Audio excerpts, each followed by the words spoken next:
کارخانه صنعتی. Не знаю, не понимаю. خیلی وابسته به شرایطش، وابسته به طور ذوقش. یک از به باقی استراحتی لازم، یک از برای جای کاری کارخانه صنعتی. همه خیلی ده. مردم امروز زیادتر به کارخانه‌های صنعتی که امروز چهارم هدف استراتژی جمهوری تاجیکستان این با سرعت صنعت‌کنی کشور میباشد، بهتر به کارخانه‌های صنعتی نیاز دارند. باقی استراحتی بودیسته؟ کارخانه استراحتی بودیسته؟ کارخانه صنعتی البته. برای که طلبات در اینجا بیشتر هم باغ صنعتی جوانان بسیار میخوان که باغ باشن که برای سیر و گشت بگویی.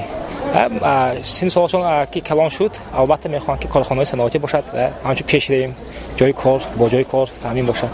کارخانه ده کارخانه صنعتی اصلا میکنن استراحتی من نمیدونم استراحتی من هیچ نکردم.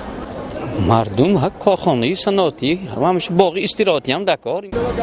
کارخانه صنعتی با فکر من وایشان باشد اینشان باشد زیان نمی کند همش باشد.